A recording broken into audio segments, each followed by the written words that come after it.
Se a gente perde a dimensão trágica, aí já não é mais arte, é publicidade. Para continuar sendo arte, tem que preservar a dimensão trágica. Você não pode saber de todos os elementos que estão envolvidos, nem controlar todos os elementos que estão envolvidos na criação.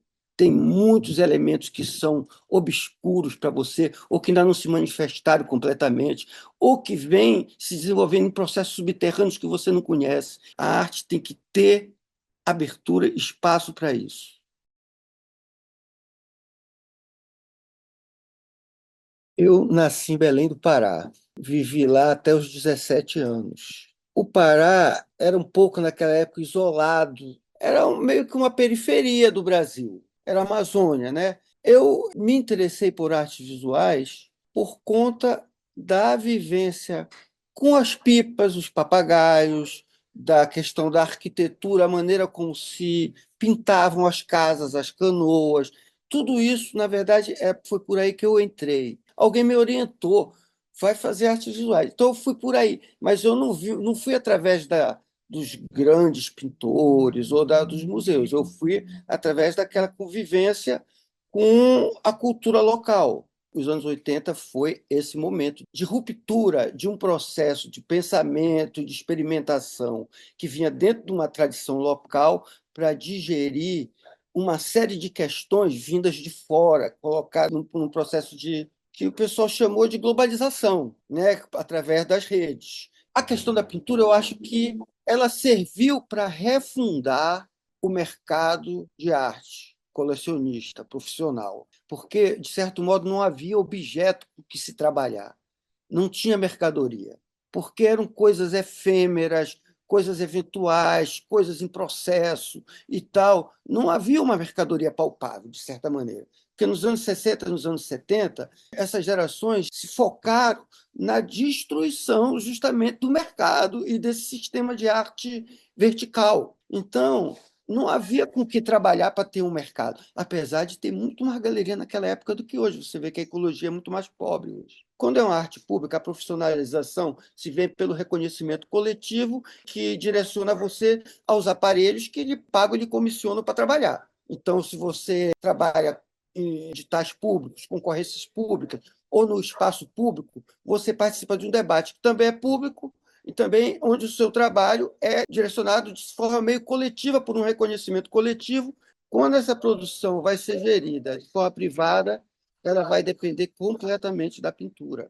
Incrível mesmo isso. Eu sei que tem pessoas que já venderam performance, instalações, mas o que sustenta ainda hoje todo o mercado é a pintura. Eu ainda acho que é uma posição extremamente colonizadora e colonizada. Então, a gente fica debatendo as pautas e conteúdos e não discute o modelo.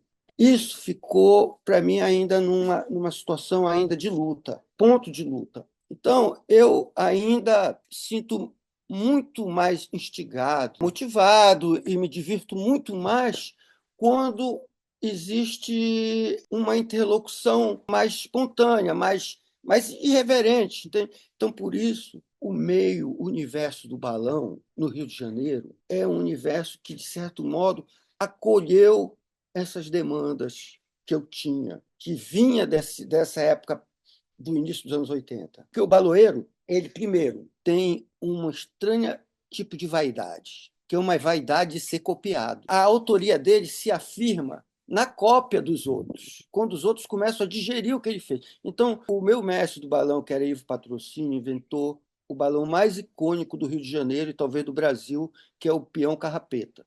Todo mundo faz peão carrapeta, igual do Ivo. Mudaram a carrapeta, mudaram o formato, mudaram tudo, mas tudo isso leva o nome do Ivo lá para cima. Então, o compartilhamento de conteúdos, de produção, de ideias no meio do balão é muito rápido. Ninguém tem vaidade autoral. As pessoas têm vaidade de potência de emissão para ser copiado. Essa vaidade o pessoal tem. A base de toda essa cultura de balão, pipa e tal, são cortes e dobras geométricas dentro da subdivisão do papel.